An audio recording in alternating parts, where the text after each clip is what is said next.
तो हम एक्सरसाइज 3.5 कर रहे थे मैथ्स में। 3.5 एक्सरसाइज में हम पहले 2 क्वेश्चंस कर चुके थे और अब हम क्वेश्चन नंबर 3 पे आ गए हैं। क्वेश्चन नंबर 3 है, निम्न रैखिक समीकरण युग्म को प्रतिस्थापन विधि तथा वज्र गुणन विधियों से हल कीजिए। तो इस क्वेश्चन को हमने प्रतिस्थापन विधि से भी हल करना है और इसे हमें वज्र गुणन विधि से भी हल करना है। प्रतिस्थापन विधि को हम एक्सरसाइज 3.3 में कर चुके हैं और वज्र गुणन विधि हमने अभी एक्सरसाइज 3.5 में की है।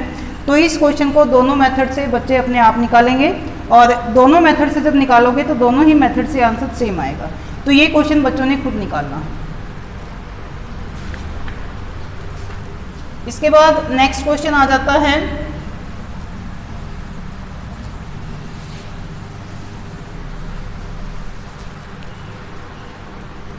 क्वेश्चन 4।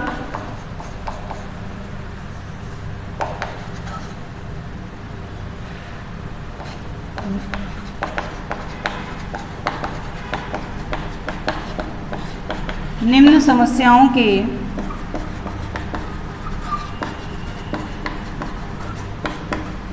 रैखिक समीकरण युग्म बनाइए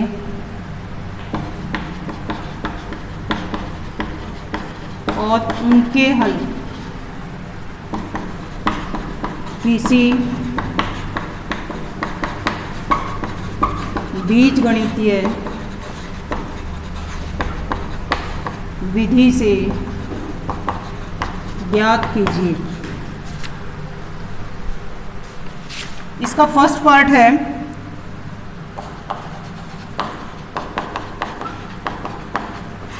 एक छात्रावास के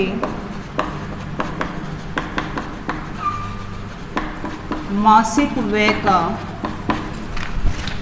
यार नीचे का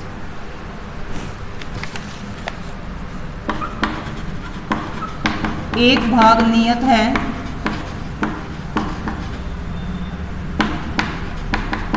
तथा शेष इस बात पर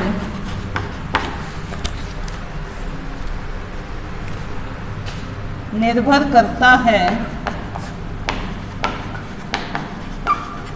कि छात्र ने कितने दिन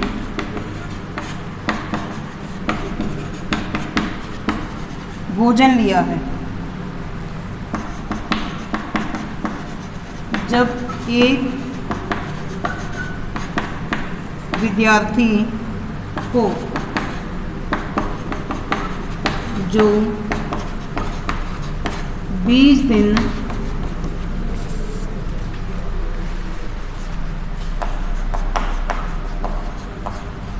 भोजन करता है उसे 1000 रुपये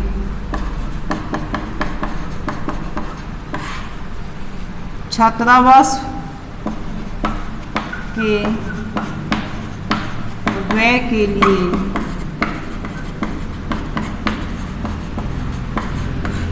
अदा करने पड़ते हैं।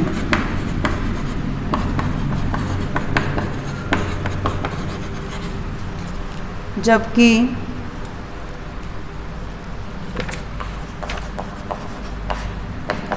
एक अन्य विद्यार्थी बी को जो 26 दिन भोजन करता है उसे 1180 रुपये देने पड़ते हैं।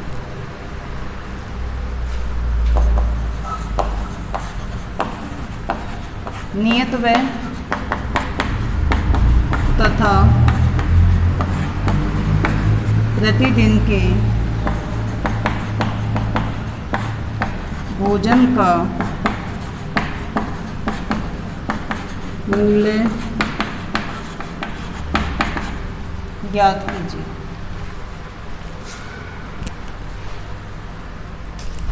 अंकित एक बार देख, चल रहा है क्योंकि आवाज़ से आई थी। तो क्वेश्चन फर्स्ट में है, एक छात्रावास के मासिक व्यय का एक भाग नियत है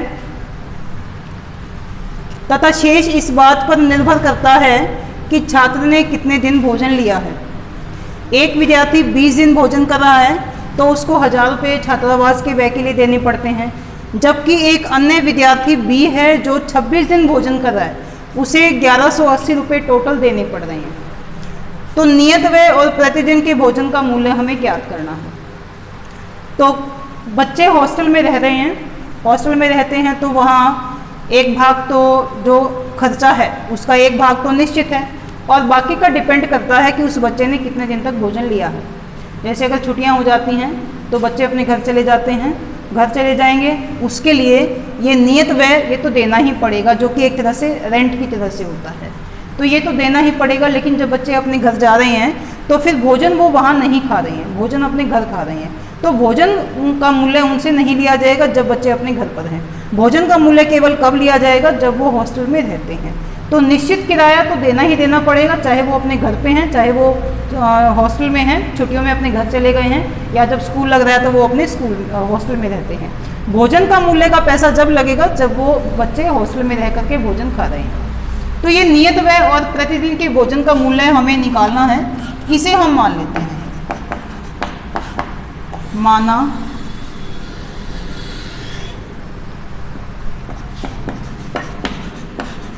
नियत व्यय x,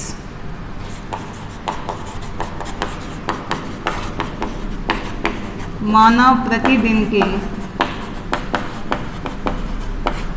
भोजन का मूल्य y।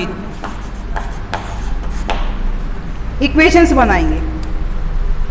फर्स्ट कंडीशन में बच्चा पहला विद्यार्थी है ए है, यहाँ ए को ये 20 दिन भोजन कर रहा है, तो निश्चित व्यय तो ऐसा है जो देना ही देना है, यानी ये x, इसकी पेमेंट तो करनी ही करनी पड़ेगी। अब एक दिन के भोजन का मूल्य y है, अगर वो पूरे महीने में 20 दिन भोजन खा रहा है तो 20 दिन के भोजन का कितना हो जाएगा, 20 × y 20y। दोनों का कुल मूल्य नियत व्यय अतिरिक्त भोजन का मूल्य, दोनों को प्लस कर रहे हैं तो वो टोटल दे रहे हैं 1000 रुपये। Equation first.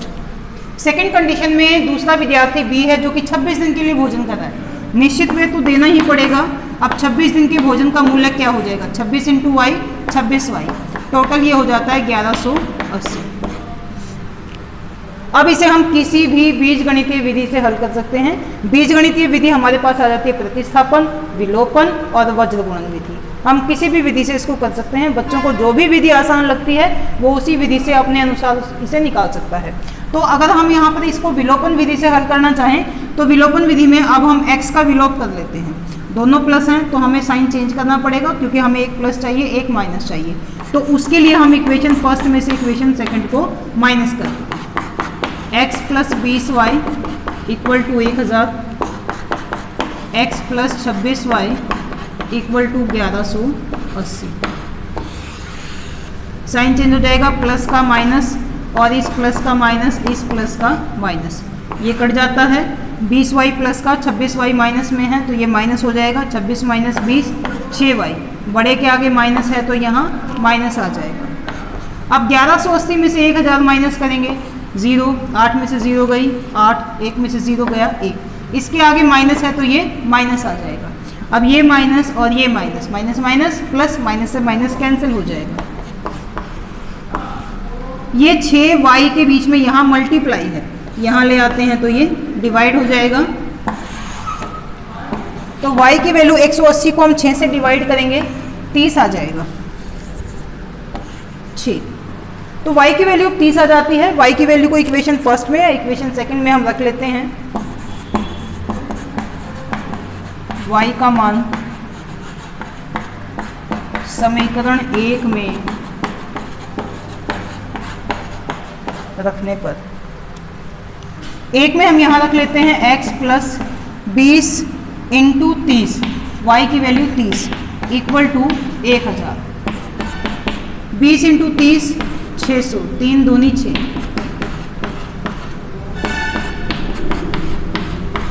600 प्लस है, इसे यहाँ ले आएंगे तो क्या बन जाएगा, माइनस 1000 में से 600 गए 400। x को हमने क्या माना था, नियत व्यय।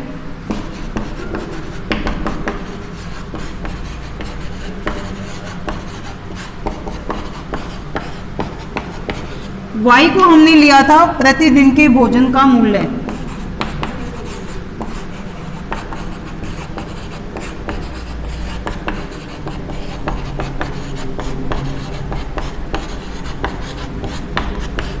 ये है 30 रुपये। तो इस तरह से नियत व्यय भी निकल जाता है, प्रतिदिन के भोजन का मूल्य भी निकल जाता है। समझ में आ गया होगा सभी बच्चों को। इसके बाद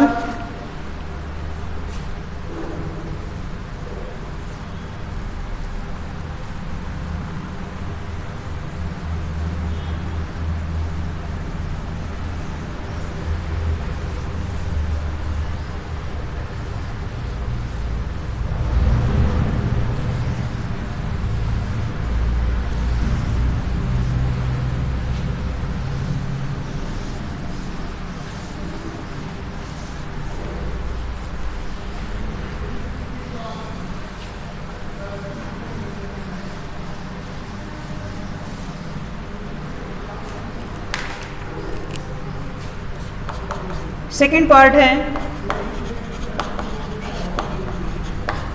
एक भिन्न 1/3 हो जाती है यदि उसके अंश से 1 घटाया जाता है।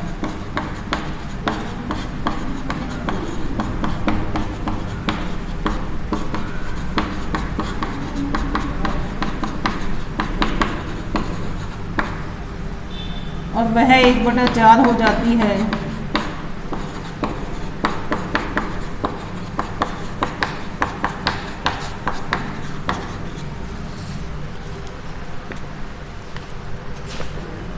जब हर में 8 जोड़ दिया जाता है। वह भिन्न ज्ञात कीजिए।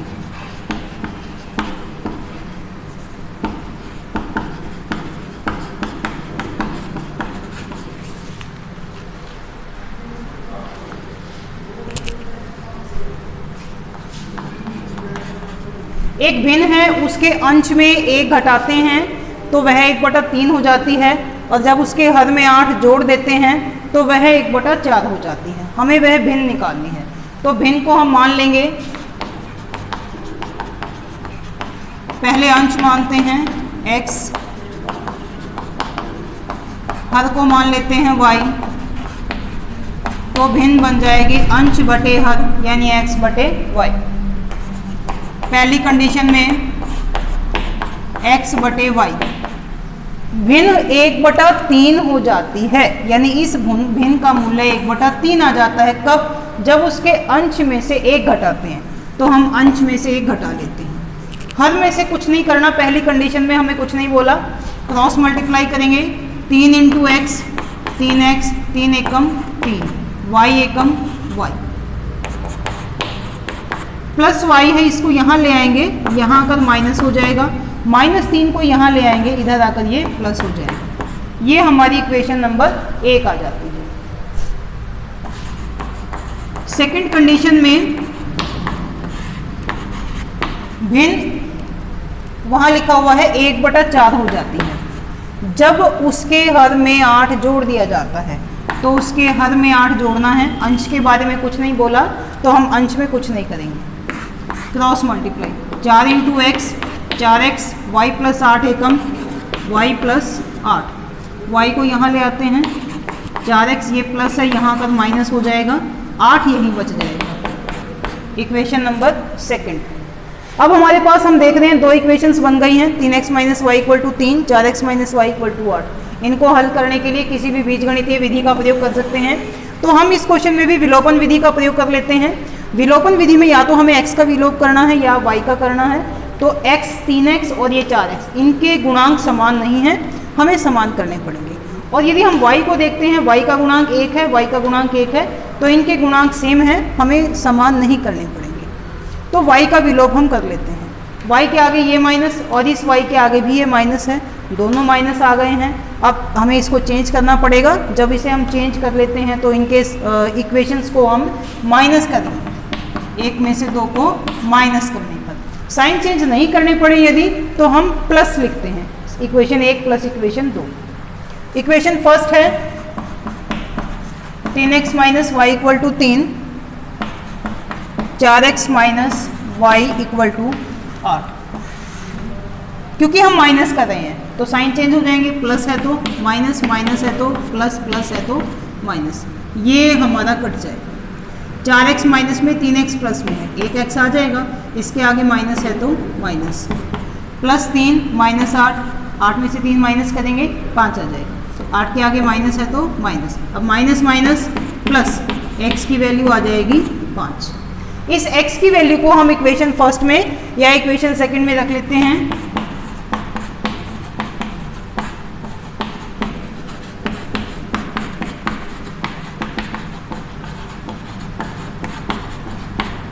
इक्वेशन फर्स्ट में रखते हैं तो 3 इंटू एक्स की जगह आ जाएगा 5 माइनस वाई इक्वल टू 3, 3 पंजे 15 माइनस वाई रखेंगे, प्लस 15 यहाँ आकर के माइनस आ जाएगा, minus 15 plus 3 minus 12, minus minus plus, और y का मान आ जाता है 12। x की वैल्यू आ गई, y की वैल्यू आ गई, तो हमारी भिन्न बन जाएगी। तो x को हमने सपोज किया था अंश, अंश आ गया 5, हर आ गया y की वैल्यू 12, तो भिन्न अंश बटे हर 5 बटे 12।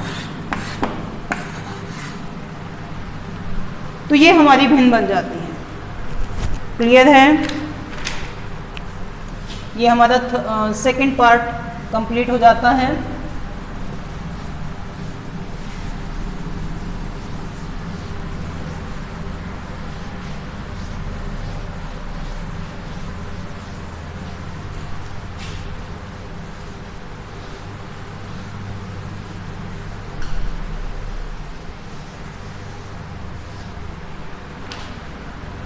थर्ड क्वेश्चन है, यश ने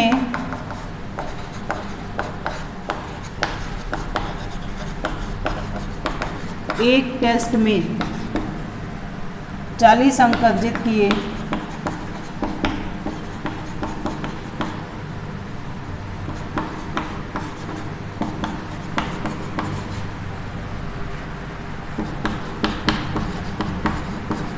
जब उसे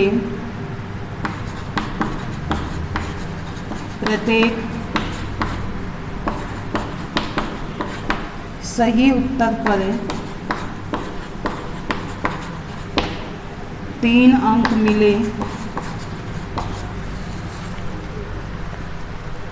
तथा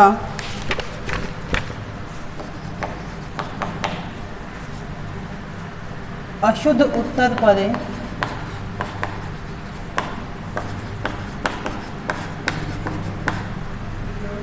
1 अंक की कटौती की गई।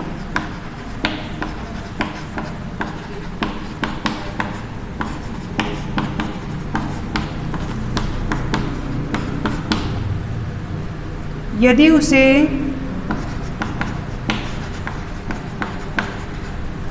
सही उत्तर पर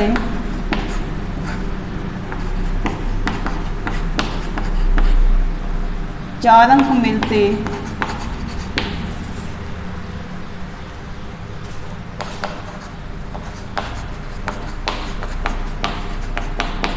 तथा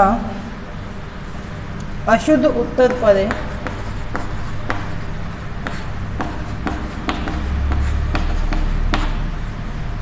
2 अंक कटते,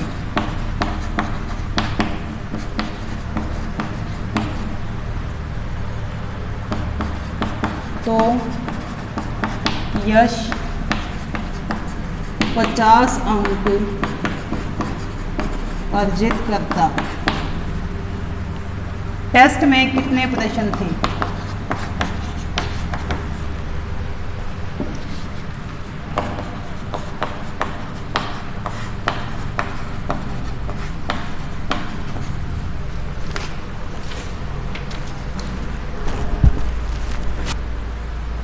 तो यश एक टेस्ट में 40 अंक अर्जित कर रहा है। यदि उसे सही पे 3 अंक मिलते हैं और प्रत्येक अशुद्ध उत्तर पे 1 अंक की कटौती की जाती है। ऐसे ही यदि उसे सही उत्तर पे 4 अंक मिलते हैं और प्रत्येक अशुद्ध पे 2 अंक कटते हैं तो उसे 50 अंक मिले। तो टेस्ट में कुल कितने प्रश्न थे, हमें यहाँ ये बताना है। अब कुछ के आंसर उसने सही दिए और कुछ के आंसर उसने गलत दिए। तो जो सही दिए और जो गलत दिए हम उनको मान लेते हैं। माना सही प्रश्नों या उत्तरों की संख्या x, माना गलत प्रश्नों या उत्तरों की संख्या y। कुल कितने प्रश्न हैं? सही को और गलत को हम प्लस कर लेंगे तो कुल प्रश्न हमारे निकल जाएंगे। पहली कंडीशन में सही प्रश्न है x, उसे एक सही पे मिलते हैं 3। देखो एक सही पे 3 मिल रहे हैं तो x सही पे कितने मिलेंगे? 3 इंटू एक्स क्या हो जाएगा? ये 3x। इसे मल्टीप्लाई किया जाता है ऐसे, तो 3 सही पर 3x आ जाएंगे। एक गलत पे 1 अंक की कटौती की गई है तो y गलत है। एक गलत पे 1 की कटौती, तो y गलत पे y एकम y। सही में से गलत के अंक माइनस करेंगे तो उसे मिलते हैं पहली कंडीशन में 40 अंक। ऐसे ही दूसरी कंडीशन में उसे प्रत्येक सही पे 4 अंक मिलते हैं। एक सही पे 4, तो x सही पे कितने हो जाएंगे? 4 इंटू एक्स 4x। एक गलत पर है, अशुद्ध उत्तर पे 2 अंक कटते हैं तो y गलत पे कितने हो जाएंगे? 2 इंटू वाई 2y। सही में से गलत के माइनस हम करेंगे तो ये आ जाएगा 50। इसे इक्वेशन सेकंड डाल सकते हैं। कॉमन यदि हम निकालना चाहें तो कॉमन निकाल लेते हैं। ये 2 से भाग हो जाएगा, 2 दूनी 4, 2 एकम 2, 50 को 2 से भाग देंगे तो 25। Equation number second. अब इसे भी हम विलोपन विधि से सॉल्व कर लेते हैं। y के गुणांक समान हैं, दोनों माइनस हैं तो y का ही विलोप कर लेते हैं और y के आगे के अंकों को y के आगे के जो निशान है उसको चेंज करेंगे। इस निशान को चेंज करने के लिए हमें ये माइनस करना पड़ेगा। ये है 2x minus Y equal to 25। Sign change हो जाएंगे, प्लस का माइनस, माइनस का प्लस और इस प्लस का भी माइनस। y से y कट जाएगा, 3x 2x माइनस हो जाएगा 1x। बड़े के आगे प्लस है तो प्लस आ जाएगा। 40 में से 25 माइनस करेंगे 15 आ जाएगा, बड़े के आगे प्लस है तो प्लस आ जाएगा। x की वैल्यू ये 15 आ जाती है।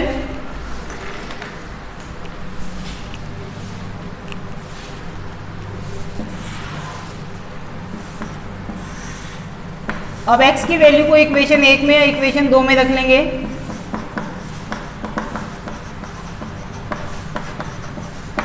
इक्वेशन फर्स्ट है 3x यानी 3 इंटू एक्स और x की वैल्यू है 15 माइनस वाई इक्वल टू 40।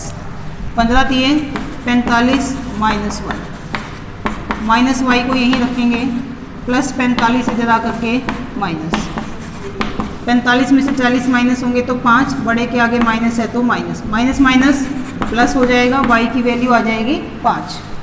अब x की वैल्यू आ गई, y की वैल्यू आ गई। x को हमने क्या सपोज किया था? सही प्रश्नों की संख्या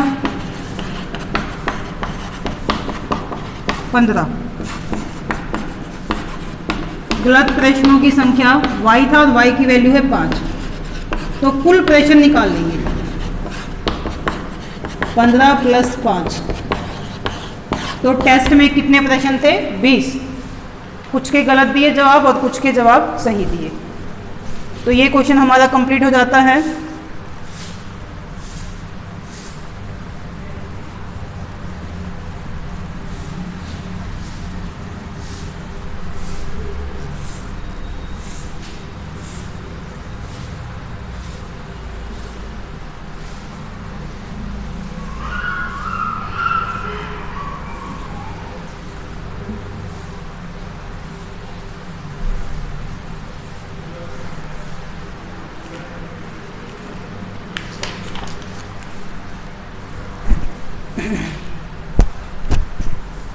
इसके बाद नेक्स्ट क्वेश्चन है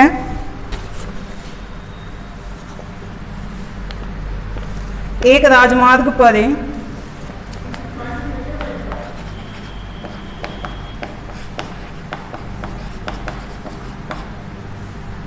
दो स्थान ए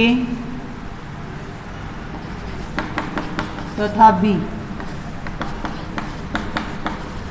100 किलोमीटर की दूरी पर है। एक कार स्थान ए से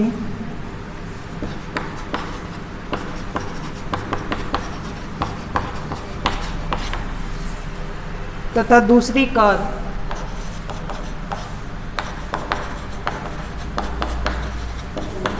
स्थान बी से चलना आरंभ करती है।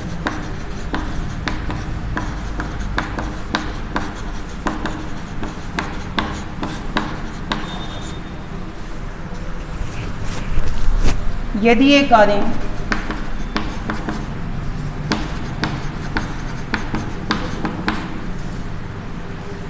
भिन्न भिन्न चालों से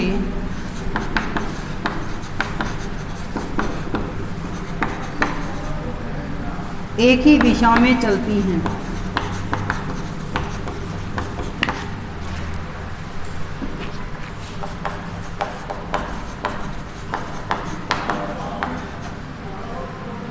तो वे 5 घंटे के पश्चात मिलती हैं।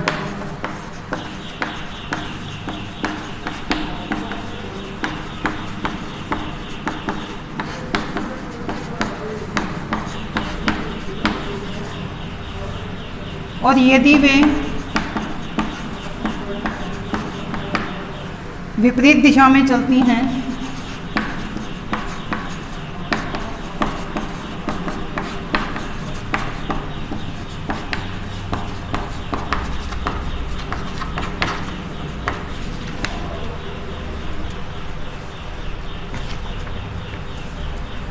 तो वे 1 घंटे के पश्चात मिलती हैं।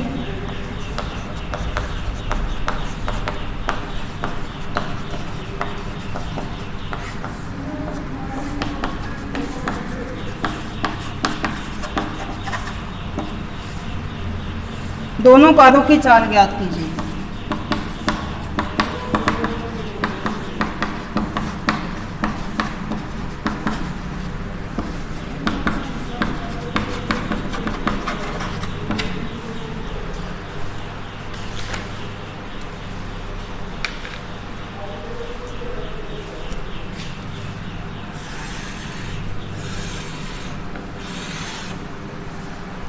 एक स्थान है ए, एक स्थान है बी। जैसे एक यहाँ हो गया, एक यहाँ हो गया। दोनों स्थानों के नाम हैं ए और बी। ए और बी से चलने वाली जो दोनों कारें हैं, हमें उन दोनों की चाल निकालनी है, स्पीड। तो हम इसे सपोज कर लेंगे। तो दोनों स्थानों के बीच में कितने किलोमीटर की दूरी है? 100 किलोमीटर। एक कार यहाँ से चलती है, एक यहाँ से चलती है, और वो दोनों भिन्न भिन्न चालों से एक ही दिशा में चलती हैं, यानी एक ही साइड पे जाएंगी, या तो राइट साइड पे या फिर लेफ्ट साइड पे। तो वो एक दूसरे से 5 घंटे के बाद मिलेंगी। और यदि वो विपरीत दिशा में मिले, एक राइट पे एक लेफ्ट में, तो फिर वो उसके बाद 1 घंटे के पश्चात मिल जाती हैं। दोनों की चाल हमें निकालनी है। हम दोनों कारों की चाल को मान लेते हैं। माना पहली कार जो स्थान ए से चलती है, ये स्थान है, कार का नाम नहीं है, स्थान ए स्थान बी। ये सिर्फ एक निशान लगाया है कि पहली कार जो स्थान ए से चलती है। पहली कार की चाल x किलोमीटर प्रति घंटा। दूसरी कार जो स्थान बी से चलती है, y किलोमीटर प्रति घंटा। पहली कंडीशन में वो 5 घंटे में मिल रही है, दूसरी कंडीशन में वो 1 घंटे में मिल रही है। 5 घंटे और 1 घंटे में जो ये डिस्टेंस कवर करेंगे, हम उसको निकाल लेते हैं। 5 घंटे पहली कार द्वारा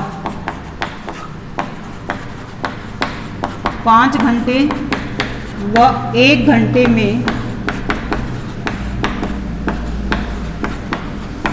तय की गई दूरी। दूरी के लिए फॉर्मूला होता है चाल गुणा समय, स्पीड इनटू टाइम। तो ये डिस्टेंस जब हम निकालेंगे तो पहली कार जब चल रही है तो उसकी चाल है, उसकी स्पीड है x किलोमीटर प्रति घंटा। समय है पहले कंडीशन में हम 5 घंटे ले रहे हैं, तो ये समय और ये चाल 5 × x 5x किलोमीटर, ये डिस्टेंस कवर करेगी। और यही कार 1 घंटे में कितना डिस्टेंस कवर करेगी, ये चाल है अब, और ये समय x × x। इसी तरह से जो कार B स्थान से चलती है दूसरी कार के द्वारा 5 घंटे और 1 घंटे में, हम 5 घंटे और 1 घंटे दोनों का इकट्ठा ही निकाल रहे हैं, अलग अलग भी निकाल सकते हैं। तो पहले दूसरी कार 5 घंटे में कितना डिस्टेंस कवर करेगी, अब 5 ये टाइम हो गया। अब कार कौन सी है, दूसरे वाली जो कहाँ से चल रही है, B से, और इसकी स्पीड क्या है, y। तो ये चाल और ये समय, चाल इंटू समय 5 × y 5y। और जब दूसरी कंडीशन में 1 घंटे का समय है, ये चाल है और ये समय है, चाल इंटू समय y एकम y। तो पहली कार जो A से चल रही है वो 5 घंटे में डिस्टेंस कवर कर रही है 5x, और 1 घंटे में डिस्टेंस कवर करेगी x। दूसरी कार जो B से चल रही है वो 5 घंटे में करेगी 5 × y 5y, और 1 घंटे में जब करेगी तो y × 1 y। अब इनसे इक्वेशन बनेंगे। ये इक्वेशन कैसे बनेंगे, ये स्थान है A और ये स्थान है B, दोनों के बीच का डिस्टेंस है 100 किलोमीटर। पहली कंडीशन में बोला है कि भिन्न भिन्न चालों से एक ही दिशा में चल रही है, तो वो 5 घंटे के बाद मिलती हैं। यानी ये कार राइट पे आ रही है, ये वाली कार भी राइट पे आ रही है। तो मान लो 5 घंटे में ये इसने जो डिस्टेंस कवर किया वो यहाँ तक आ गया, 5 घंटे में ये B कार यहाँ पर आ गई। तो A इसको इन्हीं 5 घंटे में इसको कवर कर लेगी, इसने जितना डिस्टेंस किया इसको वो कैच करेगी, इसको वहाँ पकड़ लेगी। तो ये यहाँ से चली तो 5 घंटे में ये भी यहाँ आ गई, और B ने 5 घंटे में ये डिस्टेंस कवर कर लिया। इसका मतलब है कि A की स्पीड B से ज़्यादा होगी, क्योंकि जब A की स्पीड B से ज़्यादा होगी तभी तो वो उसको बहुत स्पीड से जाकर के पकड़ेगी 5 घंटे में। तो ये 5 घंटे में A के द्वारा तय किया गया डिस्टेंस ये है, और B के द्वारा तय किया गया डिस्टेंस ये है। अगर हमें ये 100 किलोमीटर का डिस्टेंस निकालना हो तो क्या करें, इस टोटल में से अगर हम इसको माइनस करें तो क्या बचेगा, AB। मान लो हम इसको माइनस कर रहे हैं, ये हटा दिया हमने, तो हमारे पास ये AB बच जाता है। तो A कार के द्वारा 5 घंटे में तय किया गया डिस्टेंस कितना है, 5x, और B स्थान से चलने वाली कार के द्वारा डिस्टेंस कितना कवर किया है, 5y। तो क्या करेंगे, टोटल A ने जितना डिस्टेंस कवर किया यहाँ तक, इसमें से इसको माइनस करें तो ये आ जाता है 100 किलोमीटर। इसमें से कॉमन निकालना चाहे तो निकाल सकते हैं। 5 एकम 5, 5 से डिवाइड हो जाएगा, 5 एकम 5, 5 दूनी 10, 0। Equation first. सेकंड कंडीशन क्या है कि यदि वो दोनों विपरीत दिशा में चलती हैं तो वो 1 घंटे के बाद मिलती हैं। कार A चलती है राइट साइड पे, 1 घंटे के बाद मान लो यहाँ आ गई। कार B भी, ये वाली कार चलती है लेफ्ट पे, क्योंकि विपरीत जाएंगी, एक राइट पे और एक लेफ्ट पे। तो ये कार यहाँ से यहाँ आ जाएगी, तो ये 1 घंटे में यहाँ मिल जाएंगे। तो ये यहाँ आई, ये यहाँ आई, इसने इतना डिस्टेंस कवर किया, इसने इतना डिस्टेंस कवर किया। दोनों को हम क्या करें, प्लस करें या माइनस करें। अगर हम दोनों को प्लस कर लेते हैं तो हमारा ये AB टोटल डिस्टेंस आ जाएगा, this plus this equal to this 100 kilometre total distance. तो 1 घंटे में पहली कार ने कितना डिस्टेंस कवर किया है, x, दूसरी कार ने कितना डिस्टेंस कवर किया है, y। इनको हम प्लस करेंगे और इक्वल टू क्या आ जाएगा, 100 किलोमीटर। यहाँ भी 100 था, हमने 100 निकाला था, यहाँ भी हमने 100 निकाला, ये कॉमन आकर के 20 रह गया था, और ये हमारा इसमें से कुछ कॉमन नहीं आएगा। दो इक्वेशंस हमारी बन गई हैं। इन इक्वेशंस को हल करने के लिए हम विलोपन विधि का प्रयोग कर लेते हैं। विलोपन विधि में इस क्वेश्चन में हम प्लस भी कर सकते हैं, हम माइनस भी कर सकते हैं। तो हम यहाँ प्लस कर लेते हैं x minus Y equal to 20। केवल यही क्वेश्चन यहाँ पर ऐसा है जिसमें हम प्लस भी कर सकते हैं, माइनस भी कर सकते हैं। x plus Y equal to 100। Sign change, minus plus cut जाएगा, x plus X 2x, 100 plus 20 120। x को यहीं रखा हमने, गुणा का 2 यहाँ करके भाग हो जाएगा।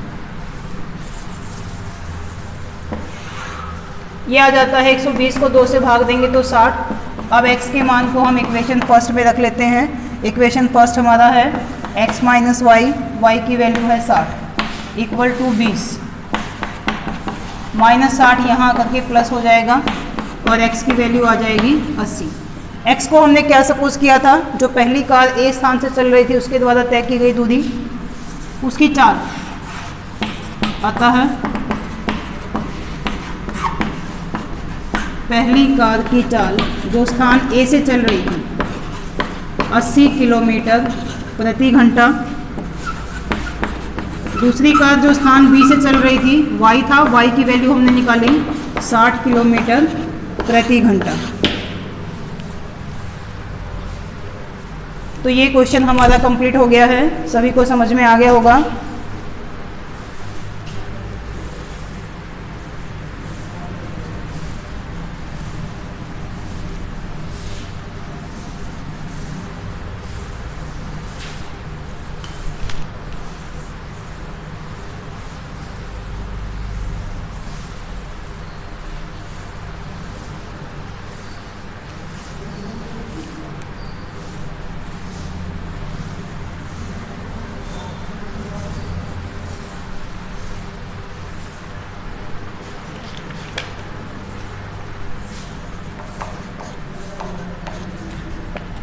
नेक्स्ट क्वेश्चन है, एक आयत का क्षेत्रफल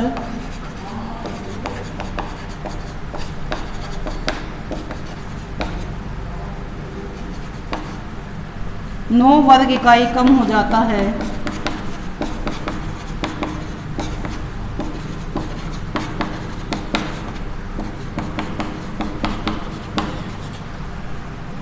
यदि उसकी लंबाई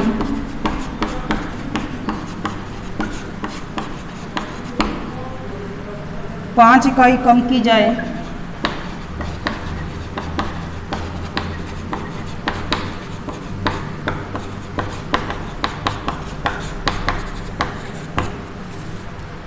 और चौड़ाई 3 इकाई से बढ़ा दी जाती है।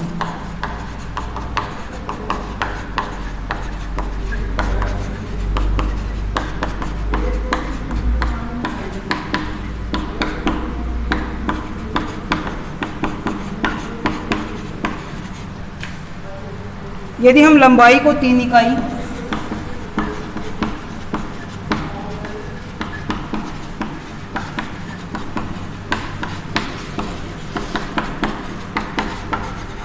तथा चौड़ाई को 2 इकाई बढ़ा दें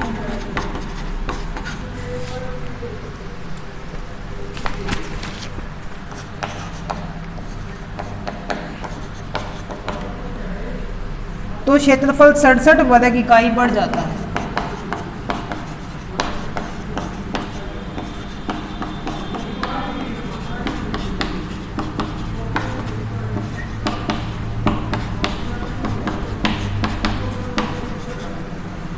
आयत की विमाएं ज्ञात कीजिए।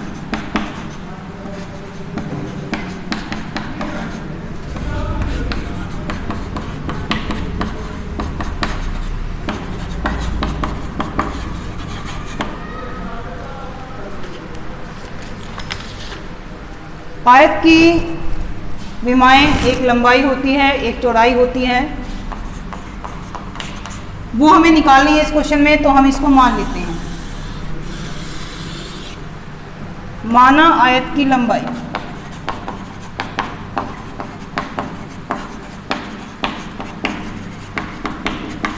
x, माना आयत की चौड़ाई, इसे हमने y मान लिया। आयत के क्षेत्रफल के लिए फार्मूला होता है लेंथ इंटू ब्रेड्थ, लंबाई गुणा चौड़ाई। x into Y X Y. First condition में बोला गया है कि यदि उसी लंबाई को 5 इकाई से कम किया जाए, अभी लंबाई क्या है हमारे पास x, कम ही यदि इसको किया जाएगा तो ये हो जाएगा माइनस। चौड़ाई को 3 इकाई से बढ़ा दिया जाए, चौड़ाई है y, इसे 3 इकाई से बढ़ा देते हैं, तो क्षेत्रफल, ये क्षेत्रफल 9 वर्ग इकाई कम हो जाता है। क्षेत्रफल हमारे पास क्या था एक्स वाई, ये कम हो गया तो इसलिए इसको माइनस किया जाएगा। तो ये कम हो गई थी इसलिए हमने इसको माइनस किया। चौड़ाई 3 इकाई से बढ़ रही है तो हमने इसको प्लस किया। लंबाई इंटू चौड़ाई इक्वल टू क्षेत्रफल होता है, क्षेत्रफल था x माइनस वाई और ये 9 इकाई से कम हो गया है। पहले हम इसको हल करेंगे, इसको पहले हम y से मल्टीप्लाई कर लेते हैं, x into Y X Y minus 5 into Y 5y, 3 से मल्टीप्लाई कर लेते हैं, 3 into X 3x plus plus plus 3 पंजे 15 minus plus minus X Y minus 9, X Y minus 5y plus 3x। X Y को यहाँ ले आएंगे, ये प्लस है तो यहाँ आकर के माइनस। अब ये माइनस 9 यहाँ बचता है, ये 15 इसे उठा करके हम यहाँ ले आते हैं, ये माइनस है यहाँ करके प्लस हो जाएगा। माइनस एक्स वाई से प्लस एक्स वाई कट जाएगा, X Y minus X Y 0 आ जाएगा, ये बच जाते हैं। तो अभी तक के सभी क्वेश्चंस में ax plus B Y plus C equal to 0 की फॉर्म में होता है। हम x को आगे रख लेते हैं, प्लस 3x, इस प्लस को यहाँ सबसे आगे लगाएं चाहे ना लगाएं, माइनस 5y इक्वल टू 15 में से 9 गया 6, बड़े के आगे प्लस है तो प्लस। ये आ जाती है इक्वेशन नंबर 1। दूसरी कंडीशन में क्या बोला है, लंबाई को 3 इकाई से चौड़ाई को 2 इकाई से बढ़ा दे। लंबाई है x, इसे 3 से बढ़ाना है तो प्लस 3, और चौड़ाई y है, इसे 2 से बढ़ाना है प्लस 2। तो जो क्षेत्रफल है वो 67 वर्ग इकाई बढ़ जाता है, ये बढ़ जाता है। लंबाई को बढ़ा दिया, चौड़ाई को बढ़ा दिया, लंबाई इंटू चौड़ाई इक्वल टू क्षेत्रफल, क्षेत्रफल भी बढ़ रहा है तो इसमें भी हम प्लस करेंगे। अब इसे पहले हम y से मल्टीप्लाई करेंगे, x into Y X Y 3 into Y 3y। अब 2 से करेंगे इसको, 2 इंटू एक्स 2x 2 तिया 6, सभी साइन प्लस हैं तो सभी साइन प्लस आ जाते हैं, equal to X Y plus 67। X Y को यहाँ ले आते हैं, x Y plus 3y plus 2x, ये प्लस एक्स वाई यहाँ करके माइनस, यहाँ बचता है 67, प्लस 6 को हम यहाँ ले आएंगे, यहाँ करके ये हो जाएगा माइनस, माइनस एक्स वाई से प्लस एक्स वाई कट जाएगा, ये 2x प्लस 3y बचता है, इसे यहाँ लिख देंगे 2x प्लस 3y।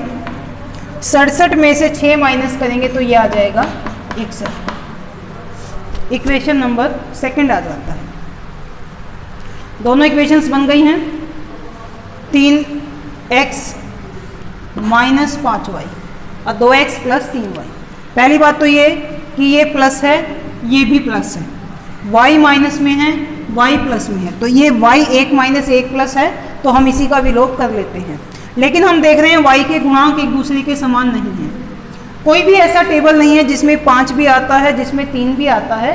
तो इनको समान करने के लिए हम क्या करेंगे, एक दूसरे के गुणांकों से मल्टीप्लाई करेंगे। इस इक्वेशन में y का गुणांक है 3, तो इस इक्वेशन को हम 3 से मल्टीप्लाई कर लेंगे, मल्टीप्लाई बाय 3। और यहाँ इस इक्वेशन में है 5 y का गुणांक, तो इस इक्वेशन को हम गुणा कर लेंगे 5 से।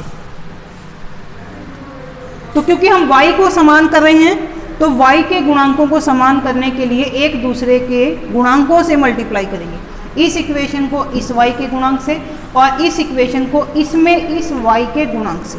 यदि x को करना हो तो इस इक्वेशन को इस x के गुणांक 2 से मल्टीप्लाई किया जाएगा और इस इक्वेशन को इस x के गुणांक 3 से मल्टीप्लाई किया जाएगा।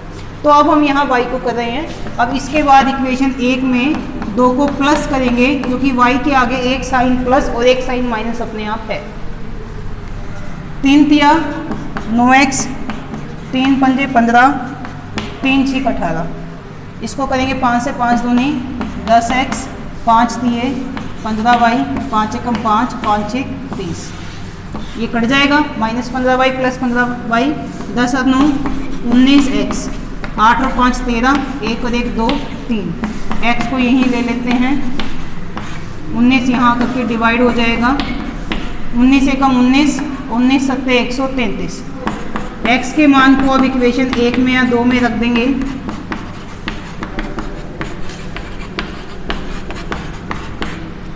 इक्वेशन 1 हमारे पास थी 3 × x का मान है 17 - 5y = 6, 17 दिए 51